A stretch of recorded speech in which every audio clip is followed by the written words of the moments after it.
Christ a dit non, je sais que maintenant j'ai faim, mais je ne crois pas que demain j'aurai faim. C'est pourquoi je le réponds en disant, l'homme ne vivra pas du pain seulement. Et la deuxième dimension, il amène encore sur une montée, il dit, jette-toi. Il est dit que si tu es le Fils de Dieu, il ordonnera à ses anges de te toucher, tu ne tomberas pas. Le diable, il y a quelque chose qui est lié à cela. Ça arrive dans la vie de tout enfant de Dieu. Il y a des gens qui se disent,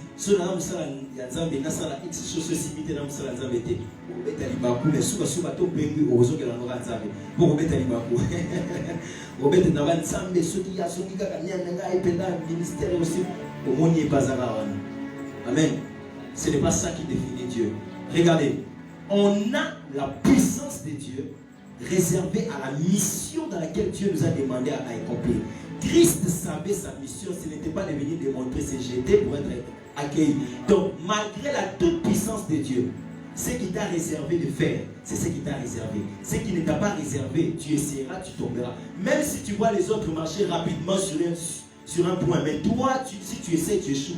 Parce que toi, tu n'as pas été conçu avec les mêmes préfigurations que l'autre. Chacun de nous, lorsqu'il naît, il est né avec des configurations prédéfinies de l'ici. Chacun vit avec des données spécifiques liées à des circonstances qu'il rencontrera dans sa vie.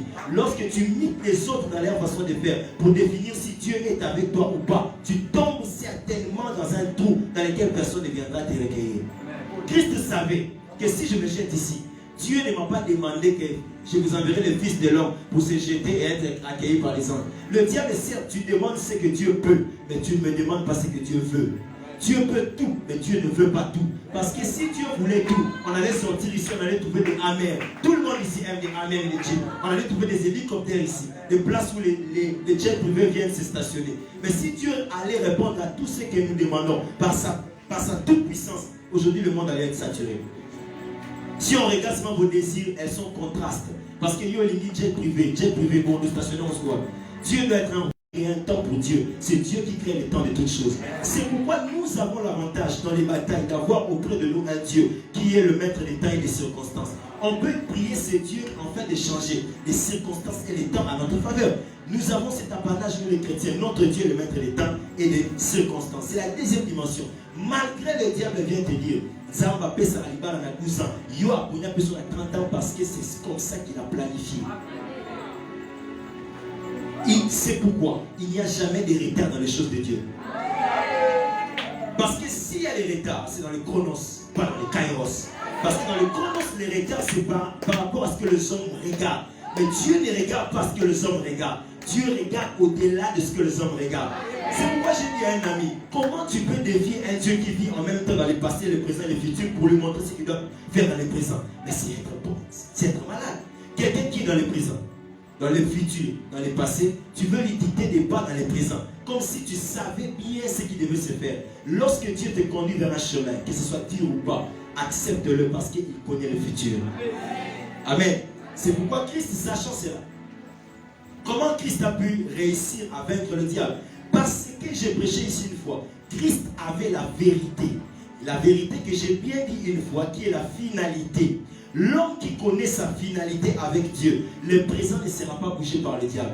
Un chrétien que le présent est bougé, c'est parce qu'il ne sait pas qu'à coup sûr ce que Dieu a dit, il finira par le concrétiser. Je sais que Dieu m'a dit, allons de l'autre bord. Lorsque ça s'agit, je dois opter le comportement que Dieu a. Christ dort, je dors aussi avec lui. Comme pour dire que parce qu'il est là, je ne tomberai pas. Mais quand je commence à l'agiter pour dire, tu ne vois pas, c'est comme si je lui dis, mais tu me disais d'aller vers un chemin que je mourrais. Alors que lui-même, quand il t'a appelé, il sait, il est un Père fidèle. Nous le disons, mais est-ce que nous les constatons vraiment? Est-ce que nous l'appliquons? Il est le Père qui dépasse le Père physique. Il connaît les choses au-delà de ce que nous pouvons faire. Il sait chaque chose en son temps. Il ne peut pas te détruire ni t'anéantir. Dieu ne peut pas t'anéantir ni t'écraser. Supporte simplement. C'est le temps de Dieu.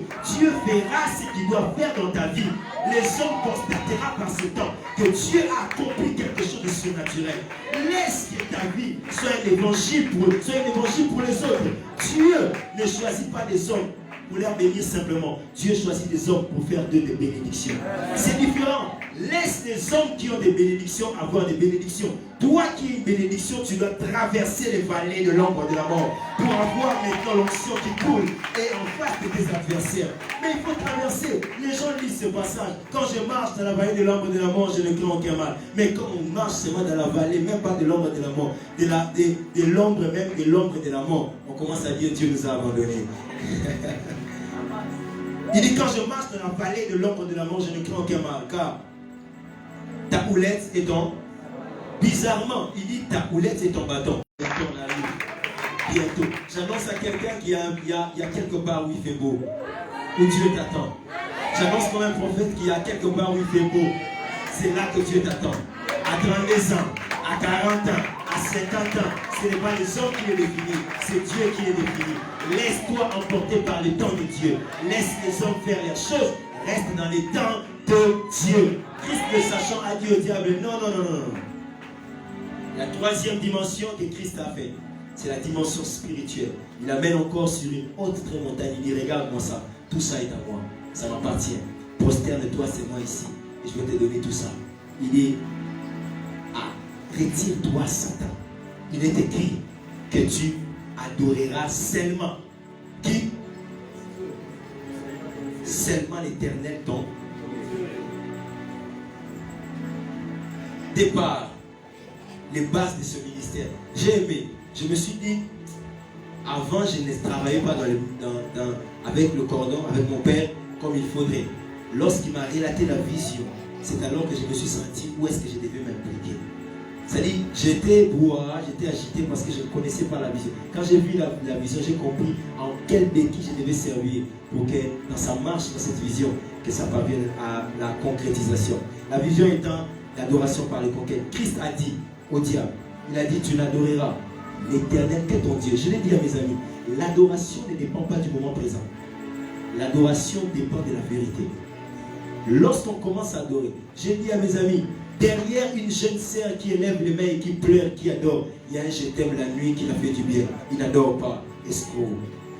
Derrière un monsieur qui élève les mains dans l'église, il y a un salaire qui vient de lui faire du bien. Tu n'adores pas, c'est faux.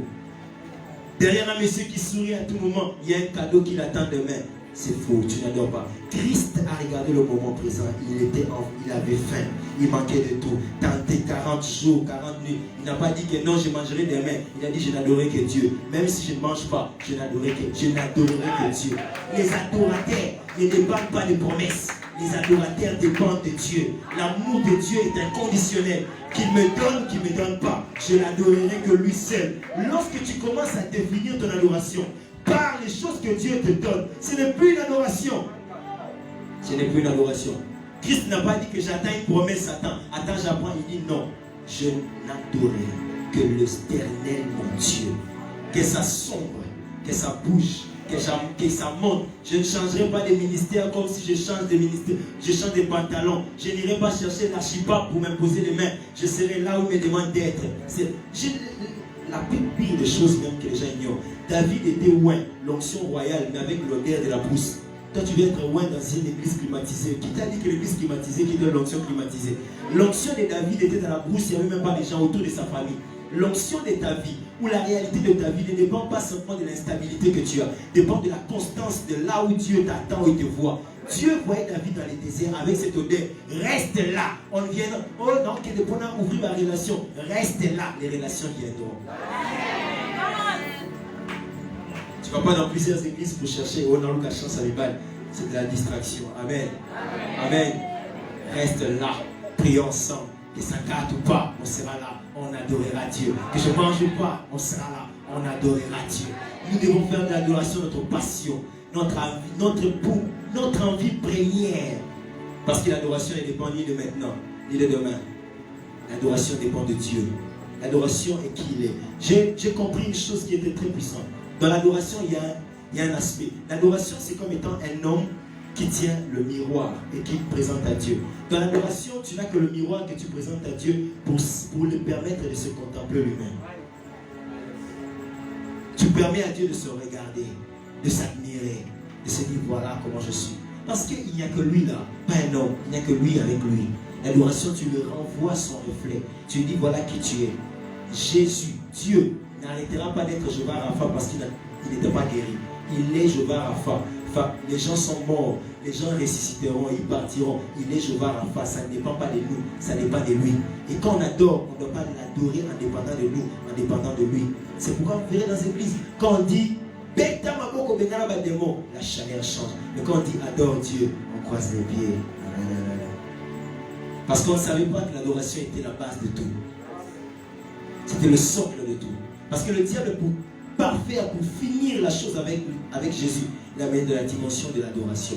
Parce que l'adoration, c'est en témoignant, en proclamant, en action. L'adoration n'est pas le chant. C'est une vie, c'est un style de vie. C'est une manière. Parce que la première fois où on a constaté le mot adoration, c'était dans Genèse, où Abraham dit, allons, nous monterons pour aller adorer. C'est-à-dire adorer pour exécuter, obéir à ce que Dieu me demande, d'offrir mon fils. Donc l'adoration peut être une offrande que tu tiens entre tes mains. L'adoration peut être un style de vie. L'adoration, c'est l'ensemble de tout. C'est que Dieu demande à l'homme de faire pour son bien et pour le bien de Dieu aussi. Amen. L'adoration, quand Abraham monte, il ne monte pas pour aller prier, se prosterner et parler en langue. Non, il monte pour obéir à la pensée de Dieu. Amen. L'adoration, c'est-à-dire que dans la dimension même de l'offrande, la plus grande offrande, c'est l'offrande de l'adorateur.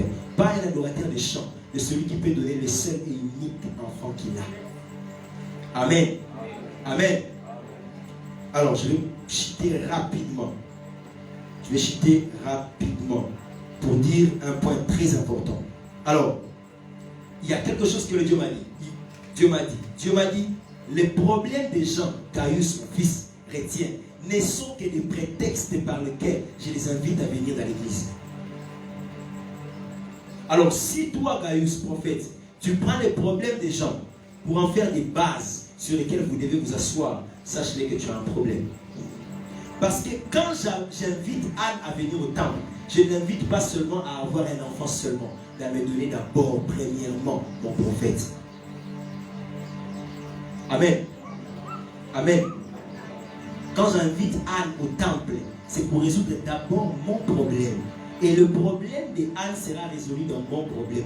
Le problème de Dieu, c'est qu'il recherche des adorateurs. Toi, ton problème, c'est le mariage. Adore. Le problème de Dieu, c'est qu'il cherche de ceux qu'il adore en esprit et en vérité. Ton problème, c'est l'argent. Adore. Mais comment adorer? Par l'offrande. Comment adorer? Par la vie. Comment adorer? Par les actes que nous posons.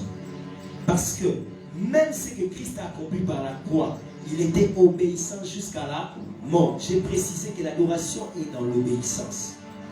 Christ est un adorateur parfait, par excellence. Celui-même a pu élever un parfum aux yeux de Dieu.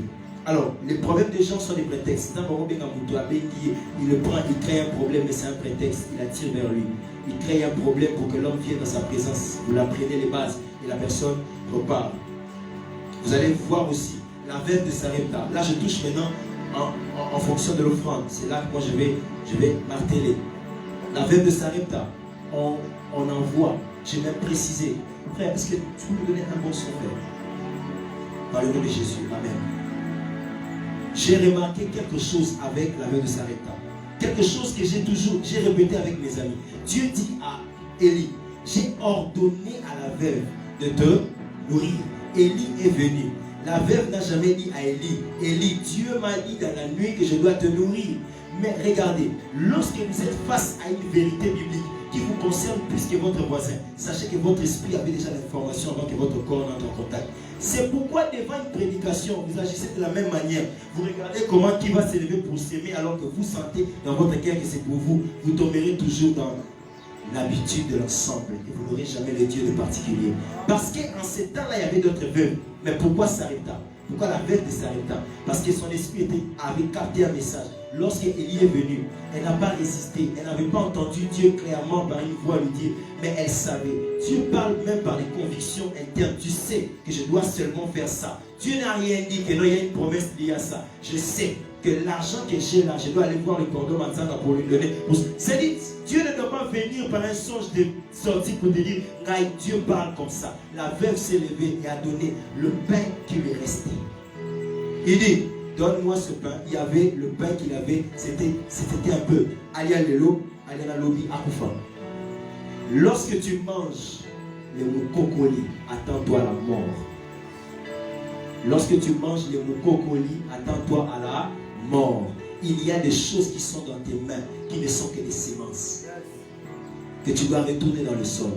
Même la pluie que la terre reçoit émane simplement d'un processus purement scientifique et naturel. C'est-à-dire le soleil frappe, la chaleur monte et cette chaleur tombe comme la pluie et la pluie, le soleil sort encore. C'est-à-dire que c'est un cycle comme ça. Lorsque tu ne donnes pas, tu arrêtes le cycle. C'est pourquoi la femme disait, quand je mange ces portions qui me restent, j'attends la mort. Dans ta vie, tu entres dans la sécheresse financière. Pourquoi? Parce que dans ta vie, tu donnes saisonnièrement. C'est-à-dire, aujourd'hui tu donnes, demain tu donnes pas. C'est pourquoi, demain là tu es béni, demain là tu es béni, demain là la pauvreté règne. Mais lorsque tu t'habitues à s'aimer en tout moment, tu récolteras à tout moment. Parce que tu s'aimeras dans toutes les saisons et dans toutes les saisons tu récolteras. Mais toi tu as des saisons de pauvreté parce que tu sèmes en des saisons bien spécifiques. Amen. Salomon avait un problème. Mais son problème était un problème qu'il avait dans le cœur. Il n'a pas commencé à présenter les problèmes. Il a commencé à présenter l'offrande. Et l'offrande a bougé, Dieu est venu et il a demandé son problème. Dieu avait un problème. Les hommes étaient perdus. Mais Dieu n'est pas venu demander les hommes. Il a commencé à donner son fils et attendre plusieurs fils. Comment toi tu vas attendre plusieurs sans donner le portion qui te reste? 10 $ là, tu peux les... La dernière dimension d'offrande que tu as donnée à l'église, c'est 1000 francs. 1000 francs. Et tu es celui qui crie, je suis un millionnaire. Millionnaire par quel rêve? Par quel rêve? C'est un mécanisme divin. Sur ton autel est placé quoi? Dieu vient promettre à Gédéon que je vais te bénir. C'est toi qui vas délivrer. Gédéon dit, attends, je ne vais pas prendre pour l'offrande. L'offrande qu'il a pris, c'était le pain qu'il est venu donner. Et devant ses ennemis, on a vu un rouleau de pain qui passait. Son offrande a constitué son arme devant les ennemis. Parfois, dans certains combats, les armes ne sont pas la prière de mots. Ce sont la prière des actes. Mon père l'avait dit. Il y a un acte que tu peux poser. Un papa a donné sa machine à coudre. Le lendemain, le surlendemain, après, le papa est devenu le premier financier, le premier partenaire de l'église. Le problème est lié dans quel aspect? J'ai dit ceci. Lorsque nous n'avons pas la foi, nous ne pouvons pas offrir à Dieu des choses qui coûtent. Parce que si, je crois, par exemple, on te demande de donner au cordon Manzanga l'argent qui lui correspond. Peut-être que vous avez 2000, vous avez oui ou non? Parce que moi, je dis que cordon Manzanga, on a baissé 2000 les athées. Mais comment Dieu, tu le représentes par tes offrandes? Parce que l'offrande que tu donnes représente la taille de Dieu que tu vois devant toi. Le niveau de l'offrande détermine le niveau de la foi. Quand vous ne mentez pas que quelqu'un a plus de foi mais qui ne donne rien, c'est faux. Le niveau de la foi de quelqu'un est réglementé par son offrande. C'est pourquoi celui qui a reçu la plus grande des richesses sur la terre était celui qui a commencé à bouger Dieu par son problème, mais en commençant par l'offrande. Salomon. Amen. Amen. Tu pleures. Mais il dit, fais toutes sortes de prières avec les actions de grâce. Les actions de grâce. Regardez, je vous donne un point et je finis là. Dans les tabernacles, Dieu n'est pas fou.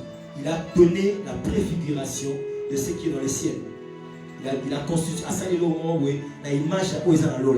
Alors, devant les lieux très saints, il y a quelque chose qui a attiré mon attention. C'est l'autel de parfum. L'autel de parfum. Le parfum devant le lieu très saint. Amen. Et si vous lisez dans l'Apocalypse, il y a un ange qui monte avec un encensoir, avec des prières des saints, accompagné des parfums. Il brille le parfum. Dans tes prières sans les parfums, il n'y a rien. Et le parfum ne montre que par une offrande qui a été consumée. Le ciel est en train de brûler, ce ministère est en train de brûler. Ton offrande doit être posée sur l'autel dans lequel le feu doit l'embrasser pour monter devant Dieu. Et Dieu jurera de ne plus maudire ta famille. Dieu jurera que dans la situation qui dérange ta vie, il n'y aura plus rien. Mais cependant, cela, tu l'irrites aux autres dans la 4 dimensions par un simple fait. Le fait des abouillés, aux autres parce qu'il il y a un sacrificateur qui s'est déjà sacrifié au préalable. Il a donné l'offrande qui a la plus de valeur que tout. Pour dire que ton offrande à toi maintenant n'est qu'un acte de reconnaissance à l'égard de ce que tu as reçu. Mais cet acte de reconnaissance détermine ce que tu reçois dans ce qu'on a déjà tout donné. Christ a tout donné, mais pourquoi tout le monde ne reçoit pas tout ce qu'il a donné? Parce que tout le monde n'est pas capable de donner tout ce qu'il a. Tu gardes 1000 francs jalousement pour aller manger un pain le soir. Mais Dieu te dit, donne sagesse seulement aujourd'hui. Tu dis non, tu refuses de donner 1000 francs aujourd'hui pour que demain soit béni. Pour que tu manges demain et mourir le lendemain. Quand tu gardes le peu qui te reste, attends-toi demain de mourir, toi et ton fils. Élie est là, l'autel est là, le feu viendra du ciel. Donne et Dieu te bénira. Lorsque tu viens dans les ministères pour le mariage et que le ministère a besoin de bois, achète d'abord le bois, le mariage viendra après. Lorsque tu as besoin des habits et que le ministère a besoin des chaises, commence par les chaises du ministère. Tes habits, tu n'en compteras même pas le nom. Non. Amen. J'avais développé une habitude de pouvoir s'aimer les habits avec mes amis, à donner les habits. J'étais resté un jour avec pantalon à mon corps, la chemise mon corps. Ketchup, parce qu'il y a un peu à mon corps. C'est la ketchup mon corps, c'est la ketchup, ça petit, mais tu as la ketchup, c'est la bizarre. Là, tu as la ketchup mon corps. Là, tu as la ketchup mon corps, pantalon mon corps, sous que belé, mangue, tout la condi, ma tout tout ça, ouais, bizarre, sur le temps qui a beaucoup pour dire qu'ils ont même doki. Trop bizarre, et le gars, il n'y a pas sinon, c'est quand même une raté l'eau. Ma prophète est sentimental, il y a une barrière à finir.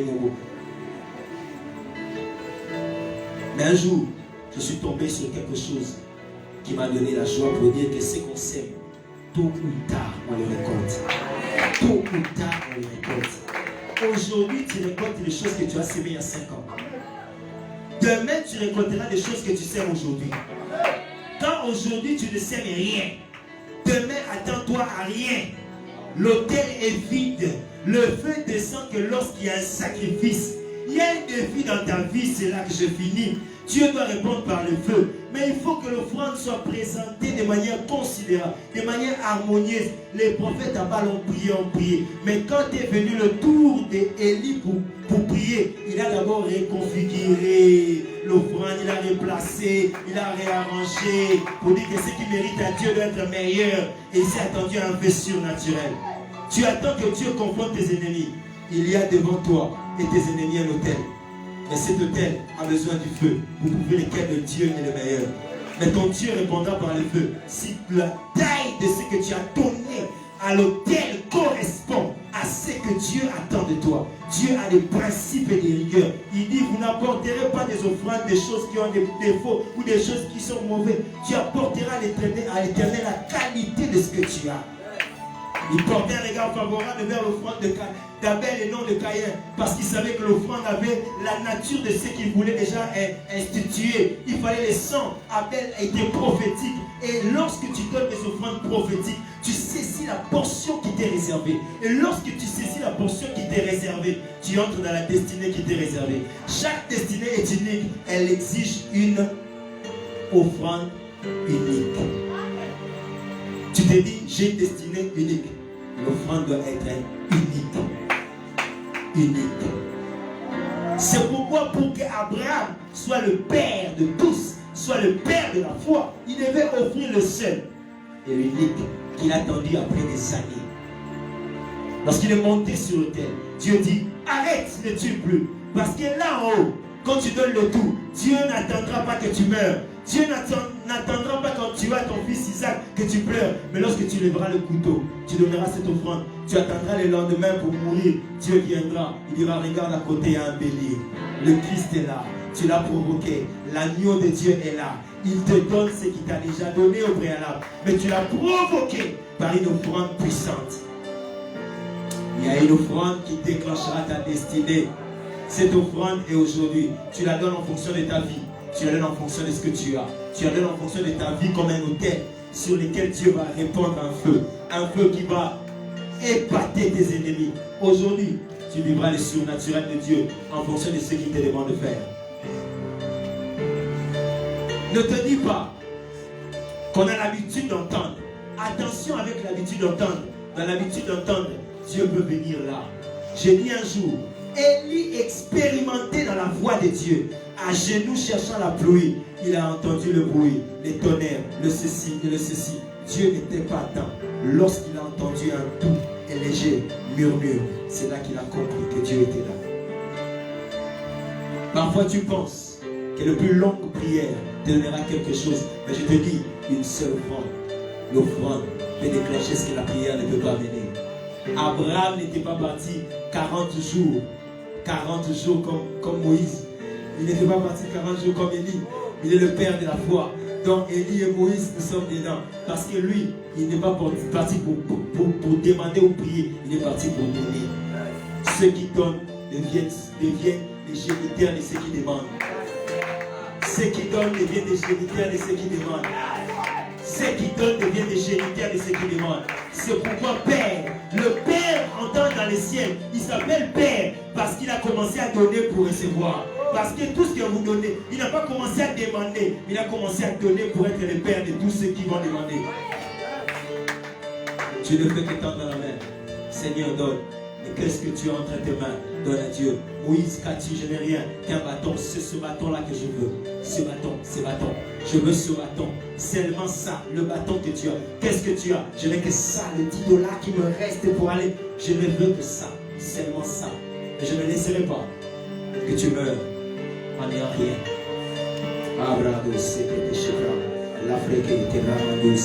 Tu peux te lever, je vais invoquer le ciel. Le feu va consumer les offrandes, va consumer l'offrande de ton corps, va consumer les offrandes ici. Je vais faire 5 minutes seulement de prière et tu vas vivre une chose surnaturelle dans ta vie. Parce que la Bible dit, la seule fois où Dieu dit mettez-moi de sorte à l'épreuve, c'est n'était qu'en fonction des offrandes et des dîmes. Devant l'épreuve, il faut les offrandes. Tu as quelle épreuve? Quelle épreuve? La jeunesse, quelle épreuve? Le travail, quelle épreuve? Le mariage, quelle épreuve? Quelle est la chose qui te limite? C'est le Bible au 4 les années. Apporte à la maison de l'Éternel une offrande qui te coûte quelque chose. David dit, loin de moi de donner à Dieu ce qui ne me coûte rien. Non. Je donnerai à Dieu ce qui me coûte quelque chose. Il m'est arrivé dans ma vie, je le jure, du haut de la chair et de l'autel de mon Père, en respect de son onction. J'ai fait des pieds avec les fièvres 40 en donnant l'argent des transports. Depuis Roméo Golf jusqu'à Kingawa. J'ai fait des pieds depuis Triomphal jusqu'à la parce que j'ai donné des offrandes avec mon transport.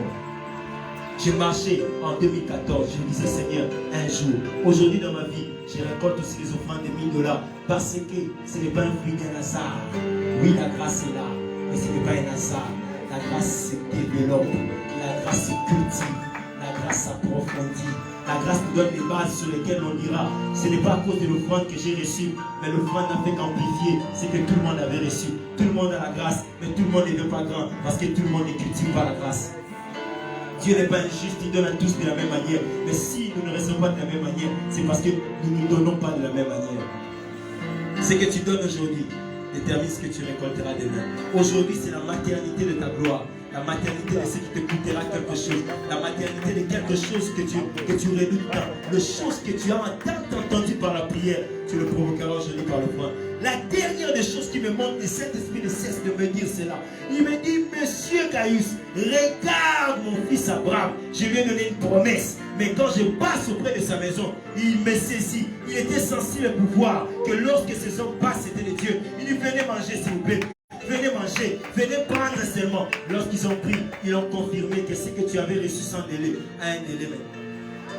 La même année, au même moment de l'année prochaine, tu vivras les grandes choses. Soulève juste main. Parce que moi je vais laisser la chair à mon Père. Le feu va se tendre ici. Tu peux juste m'aider en donnant une langue de feu pour consumer ton propre offrande. J'ai besoin d'une langue de feu pour consumer ton propre offrande. Une langue de feu pour consumer ton propre offrande.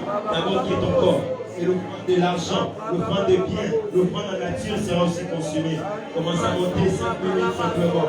5 minutes, regaba, Dolo, Shekiteba, Patitala, Nakone, et Paradi, Nakone, Kadira, Dala,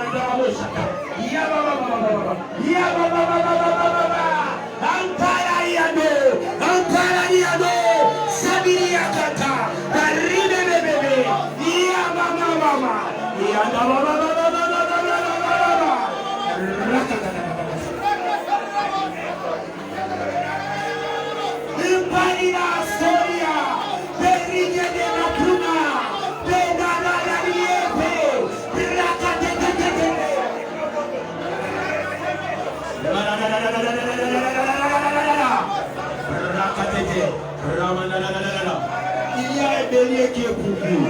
Il y a le bélier. Il y a le bélier. Les enfants ne mourront pas en fait. Il y a le bélier. Jésus-Christ. 3 minutes.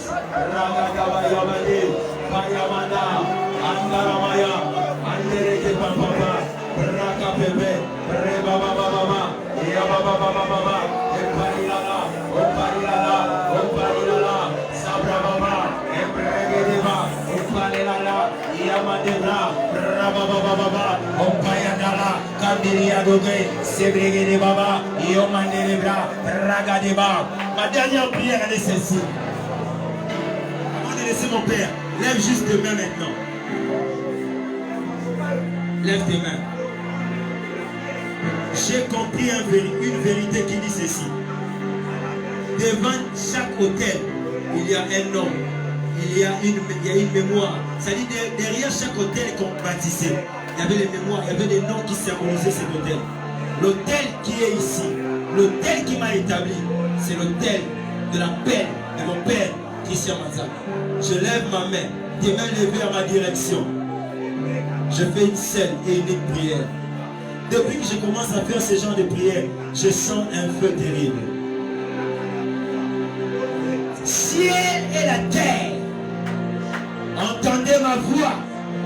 Je m'appelle Gaius Mupalala, fils spirituel de Christian Manzanga Monjoa, apôtre de ministère, établi au loin par Dieu. Je me présente ici. Le son de ma voix est entendu dans le ciel, dans la mer, sur la terre. Je crie et je dis, Père éternel, que ton feu et que ton onction coulent en ce lieu. Lorsque j'aurai compté jusqu'à 5, tu aurais libéré ta présence et je ne serai plus du haut de la chair. 1. L'autel connaît mon nom. Je m'appelle Gaius, fils du cordon de l'apôtre Christian Manzanga. 2. Je m'appelle Gaius, apôtre de Dieu. Ce nom est entendu dans le ciel. 3. Je m'appelle Gaius Mupalala, fils spirituel de l'apôtre Christian Manzanga. 4. Je m'identifie. Je m'appelle Gaius sous l'inspiration et l'onction de mon père Christian Manzanga. 5. L'onction de mon père agit maintenant. L'autel a reconnu mon nom. La bénédiction est sous cet autel. Sois béni au nom de Jésus.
L'esprit me dit c'est ma prophétesse.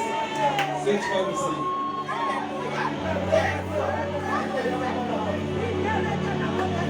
Je lève seulement tes deux mains sur un local.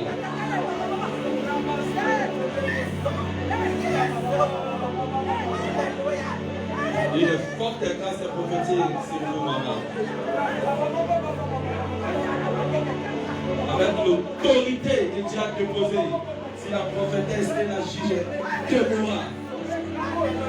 Et c'est comme ça que Dieu vous appelle à l'esprit Déborah.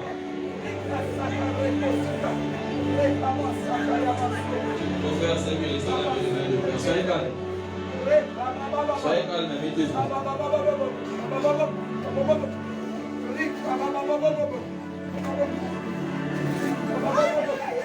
Ouf. Mon m'a fait tellement de bien. Le Seigneur nous avait demandé de mettre l'autel, de faire l'autel. On va le commencer à le faire chaque dimanche. Ça, ce n'est pas l'offrande, mais c'est ton autel. Et Dieu avait dit, cet autel pour ce dimanche sera appelé l'autel de la stabilité.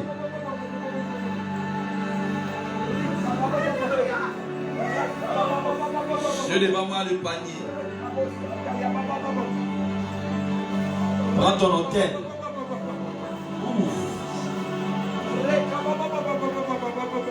L'homme de Dieu a dit, tout celui qui a les défis, il n'a qu'à donner l'offrande. Ça, ce n'est pas l'offrande de guilt. Prends ton autel. Et soulève cela devant le trône de Dieu. Pendant tout ce mois de mars, plusieurs vont expérimenter les dieux du ciel. Quel défi que tu as, soulève l'autel.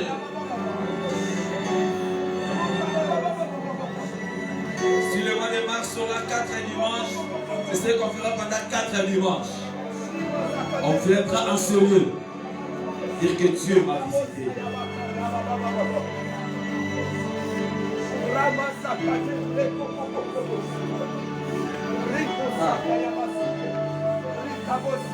Le protocole soit prudent.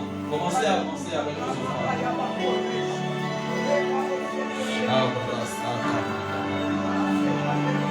Ça, c'est l'autel qui va provoquer les choses dans vos vies.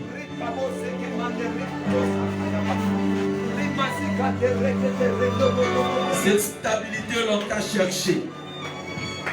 Que cela soit attaché à vos vies. Le domaine dans lequel tu cherches la stabilité de Dieu. Il y a des gens qui vont rester ici aujourd'hui.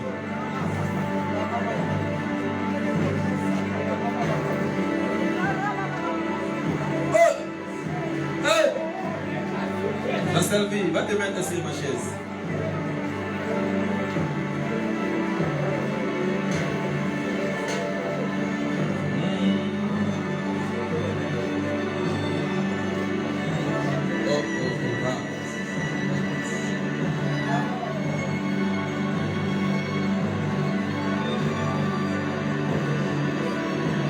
Soulève tes deux mains.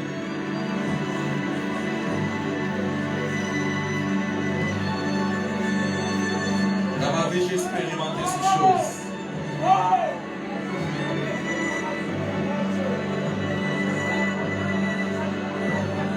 Localise tout celui qui vient de placer l'autel.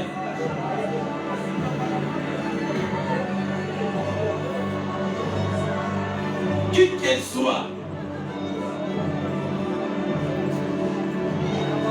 Tout celui qui vient de placer l'autel. Que l'onction de la stabilité localise sa vie.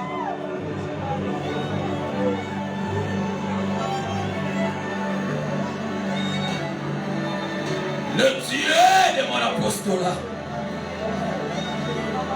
le Dieu de mon Père, Je connais la puissance qui s'attache à cette alliance. Nous ne sommes pas venus faire du tourisme dans ces choses. Tu nous as cherché la nuit pendant qu'on dormait.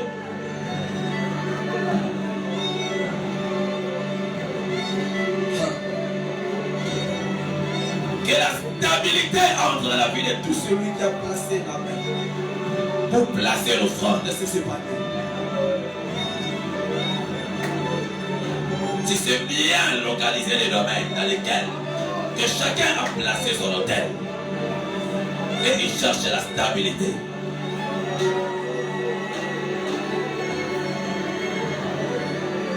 Merci d'avoir la grille. Amène-moi le panier pour les offrandes.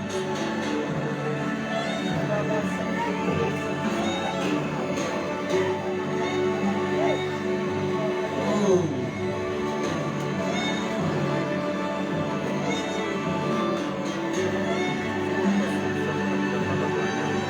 Amène ton offrande ordinaire.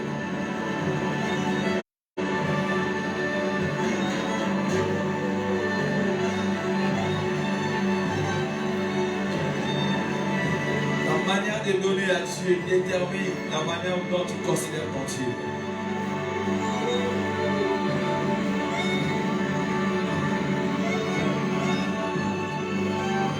Plusieurs ont été bénis par ces choses et l'ont expérimenté.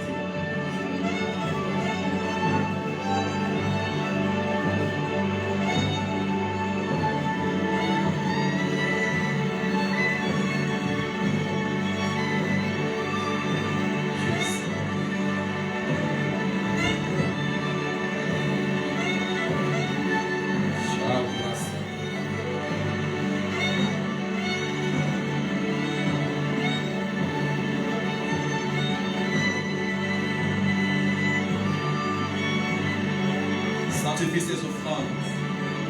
C'est-à-dire, dans la livre de Deutéronome, que tu n'avanceras pas, tu ne partiras pas dans la maison de Dieu, le Père-Fils. Que cela soit sanctifié par ton esprit.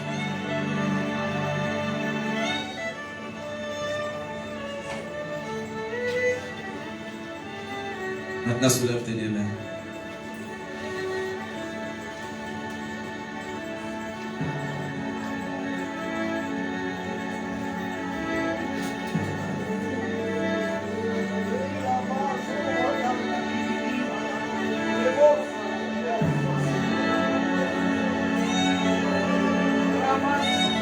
Je te vu cette nuit mettre les déesses KO.